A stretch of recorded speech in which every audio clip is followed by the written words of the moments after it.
Hello, everyone. This is Tom Fox back again with Sam Silverstein. I asked, for those who may not know, I live near Kerrville, Texas, which was the epicenter of the floods of July 4th, and they greatly impacted me. And I asked Sam if we could do a webinar where we took accountability and a culture of accountability and Sam's thoughts around accountability and discuss the role of accountability in a disaster. And we're going to focus on business disasters, but we wanted to see if there's a strategic framework for managing disruption. That was the genesis of this webinar. I really wanted to do this, as I told Sam, largely for me, but I hope you will get something out of it as well, because the flood made me realize, or made me focus, that sometimes you may lose everything. And I've lived through natural disasters, and I know Sam has as well. And I've seen people lose homes. I've seen people lose various parts of things, but I never see someone lose everything. And so what do you do when you have a physical facility that has lost everything? What do you do when your business is wiped out? What do you do when you've lost employees, lost family members, lost people you've worked with for years? And is there a way for us to use the concepts that Sam puts forward on accountability to do so? That's how we really want to focus, or at least I wanted to focus on that today. Sam, any thoughts as introductory thoughts? Well, I think you did a good job for the two of us there, Tom. Hi, buddy. It's good to be here. When you approach right after those floods, I was really emotionally moved in that moment. We had a serious conversation. And quite frankly, the floods came on the heel of those disastrous tornadoes that we had here in St. Louis. And both of us experiencing in our communities something in the present sense. Not that we haven't experienced this in the past. It's starting to become repetitive. But what I've noticed is we have the natural disasters that affect people as human beings and affect businesses. We also have other disasters that do affect businesses, whether it be economic, geopolitical, natural disasters. They affect businesses and the people connected to those businesses. And so I think we can have a meaningful conversation, because I do think that while we can't predict the disasters and we can't prevent all of them, I think some are preventable or we can mitigate them. We can put ourselves in a position to potentially be best equipped to best manage when these things happen. And that's where I'd like to get this conversation to go today, so that we're thinking in the right way and we're preparing ourselves, our organizations, and our communities for when these events happen in the future. And they will. All right, what we basically gave the introduction, but we want to certainly, perhaps the most propitious thing I heard coming out of the pandemic was something along the lines of the following. We used to have disaster recovery, then we moved to business resiliency. Now we have business as usual. And the person who said that to me meant that in the context of 2020, we now have a pandemic as no longer a black swan event, a worldwide pandemic, but it really focuses on everything. There are certainly unprecedented risks, but they're risks that we know now are potentials, and that can be a natural disaster, it can be a pandemic, it could be an economic shock, it could be geopolitical unrest, you could lose your workforce to an ICE raid, you could have a wide variety of things that could literally hamstring your entire business on a moment's notice. So how can you survive and thrive throughout these crises in a way that allows you literally to do business today, tomorrow?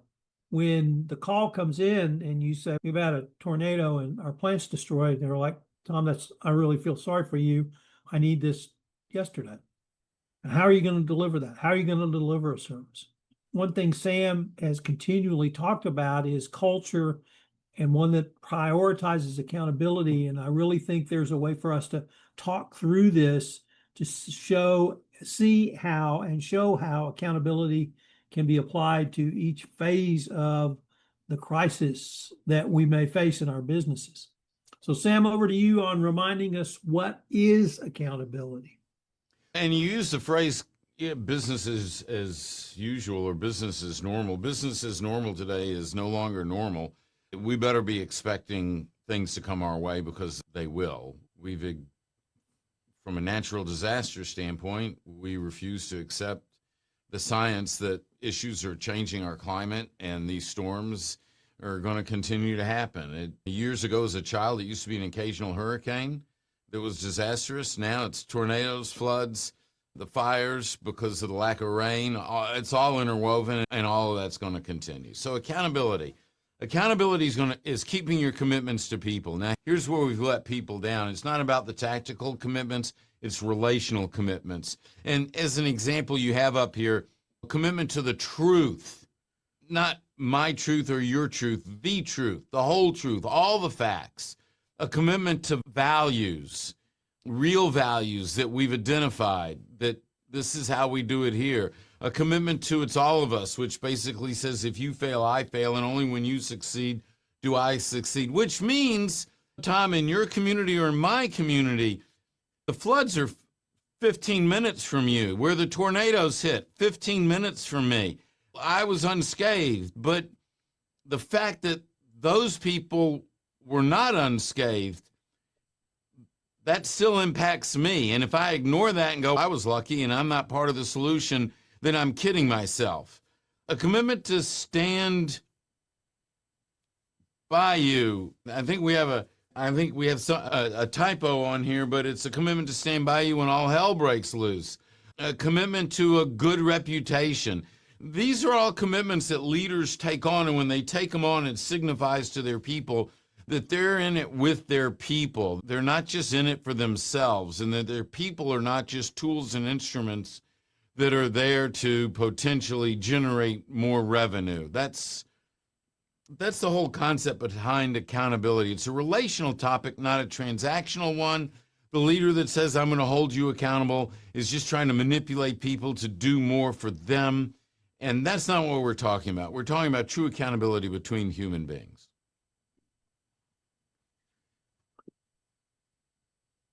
So there are phases to every crisis. There's certainly pre-crisis. There's a crisis response. There's stabilization and recovery and growth. And Sam, here I wanted to maybe ask you, how do we use accountability literally in each phase? And I know we're going to spend some amount of time on the pre-crisis preparedness because you see that as a key component for every business going forward. And when I say crisis, I don't mean a downturn. I don't mean you lost some customers. A disaster crisis. You've lost everything. Your manufacturing facility is wiped out. Your IT infrastructure is gone. Your cloud is gone. Your people cannot get to work. Your people cannot log on because there's no power in the city of Houston for 3 days. A true crisis where it's literally beyond anything you've ever experienced. So where do you start with accountability on the pre-crisis preparedness, Sam? So to me, Tom, this is everything. This is make or break it. I can't begin to tell you how many times we have leaders and organizations that come to us in the middle of a crisis or in the middle of a challenge that they're facing and they need help. And it's like, we want to help, but the reality is that it's the old question, Tom, when's the best time to dig a well? 20 years ago. When's the next best time? Right now. And so the organizations that dug the well 20 years ago have the water to drink when they need it. And the crisis is no different. And so these are human situations. Look, your building collapses. You could say that's a structural situation. Sure, it is a structural situation. But the ramification, the building doesn't care that it collapsed. The building doesn't have to worry about where its next meal is coming from. The building doesn't have children that it needs to feed, but the people do. And so any physical issue, any structural issue, any issue of nature, it will transcend to a human issue. If it's a human issue, then the human beings are at the center of it and at the center of the solution. So having this environment, this culture that prioritizes accountability, that inspires accountability, is what will position you to be able to deal with these situations when they present themselves. And it's going to present itself. And so is there a certain amount of physical readiness that you have? Absolutely, that we need to have in place. But it's this culture that inspires accountability, that if you work on it when you don't need it, and I don't know, I can honestly say there's a time when you don't need it, but when you work on it in the good times, then it's there for you in the tough times. And when I say it's there for you, it means people come together. People look out for each other. People take care of each other. The people that weren't affected are there for the people who are affected. If water's flooding into your home, you can't solve the problem. But Tom, if I get 100 people and we come and we each bring 20 sandbags, I don't know, that 2,000 sandbags could go a long way to keeping water out of your home. So it's always going to be a people-centric solution, which means we need to be connecting the people before all this happens. Sam, next we have crisis response, but I really wanted to explore with you, how does accountability either help guide us or give us insight into acting decisively? And that obviously means leaders, but it also means employees. So how do accountability help us to act decisively when that true crisis hits? I think that's where the focus comes into play. Are we focused on things? Or are we focused on people? It's just going to always come back to that. And so if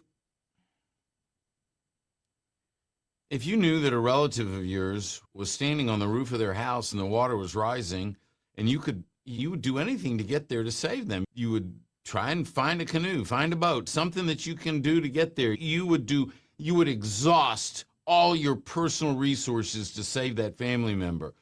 What if it's not a family member? What if somebody said, there's a woman on a house a half a mile from here? Do you feel the same way? How do you feel about the people that you work with? What are your relationships with those individuals?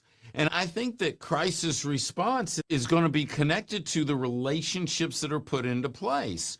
And when you create an environment that people work where there's no way they'd want to let someone down, when they care about each other, they care about their well-being, they care about each other's families, then people naturally rise in the moment, and that's when crisis response is at its greatest. Look, in your situation where you had the floods and it just did all that destruction, and in a matter of literally minutes, homes, people, lives were wiped away, you can't undo that. The question becomes, what can you do to bring some sort of care to those people who have been impacted, to try and lessen the impact as much as possible? And that's the human touch at that point, and that's going to always come back down to relationships. Sam, next we have on step 3, stabilization. And that, obviously it's going to flow from your crisis response to try to contain the damage, but how can you then use accountability to help move forward to restoring operations? Is it pre-planning? Is it having lieutenants in place who can take over? Is it having a diffuse leadership team, or at least a diffused leadership team? So if one area doesn't have power, or one area is taken down by some natural disaster, another area can pick it up. How do we think through both containing the damage and then moving to restore our operations? You know, these situations, it's hard to predict certain situations. Now, you could say, Sam, I think there's going to be an economic downturn at some point, and I would agree with you. What's the severity going to be? We have no idea. Could we have a recession in the next few years? Sure. We have them from time to time. That's not unreasonable. Could we have a full-on depression like you go back to the 20s and 30s? We haven't had that in 100 years, so we don't know it, but that doesn't mean it can't happen. We didn't know pandemic, and then it happened. And so then you say, okay, what do I need to do to be prepared? I need to have a certain amount of cash. I need to have a certain amount of resources available. And so I do believe that stabilization is based on preparedness in advance, of trying to think about things that potentially can come up, and being prepared, having your resources diversified, having them spread about, having the ability to get at the financial resources even in tough times, all those things are important. But then it's going to come down to the creative human spirit. It's going to come down to coming up with solutions that maybe we hadn't thought of in advance. And so maybe the advanced thinking says we put a generator in, but maybe in the crux of the situation, all this business, because the office building collapsed, maybe we come up with a way to take business into our homes, and all the employees band together and literally take the business into their homes and operate the business from their homes because they're creative and they're being there for each other. So that stabilization, I believe that creativity is going to come into play. But that creativity time is going to be something that's unlocked, that's unleashed in the good times when you create an environment where people feel safe, where they feel heard, where their opinions are sought. Because now in the tough times, they'll continue to share ideas, they'll continue to contribute because you were listening and you were wanting that even in the good times. Well, and that really leads to number 4, because this is the one that, frankly, Sam, I see the most accountability the most clearly in, which is recovery and growth, learning, adapting, and improving. And for obviously the reasons you stated about restoring operations, but I see a potential growth opportunity through the tenets of a culture of accountability going forward to actually improve things after a crisis. Any thoughts on that? I think at this point, what we're talking about is we need to learn from our experiences. If we're not learning from our experiences and we're blind to it, then that's negligence. And so to me, recovery and growth, learning, adapting, improving, it means recognizing that these situations can happen again. And not only these situations, others. What else could possibly happen? How else do I need to be prepared? What sort of, do I need to maintain a certain amount of bottled water around in case something goes wrong somewhere, that not just for myself, but for my community? What responsibility do I need to take on, not just for my family, but for the community around me? And I believe that's where the recovery and growth comes in. What are we learning that's positioning us to be more successful in the future? And you take something like the flood, and you and I were talking about this. Do these people rebuild? Where? Are we rebuilding in the same physical area and knowing full well that we're going back into the danger zone? That to me would be negligent. And it might be that's where you've lived your whole life, but the reality is we need to face the reality, and then we need to learn and grow from that. Compliance Podcast Network. Start your mornings with daily compliance news, quick, sharp updates on the top compliance and ethics stories in under 5 minutes every morning in Compliance Podcast Network. Because compliance never sleeps. Need practical advice fast? Check out Compliance Tip of the Day. One actionable idea to level up your program. Short and sweet. Every day on Compliance Podcast Network. Got 10 minutes? We've got the week's top 10 stories. 10 for 10 brings you the big compliance headlines. Fast, fun, and focused. Every Saturday on Compliance Podcast Network. And don't miss the Sunday Book Review, where compliance meets culture through must-read books and big ideas every Sunday in Compliance Podcast Network. Whether you're in the office, on a walk, or commuting, stay smart, stay ethical, stay tuned. Only on the Compliance Podcast Network. Available wherever you listen to podcasts.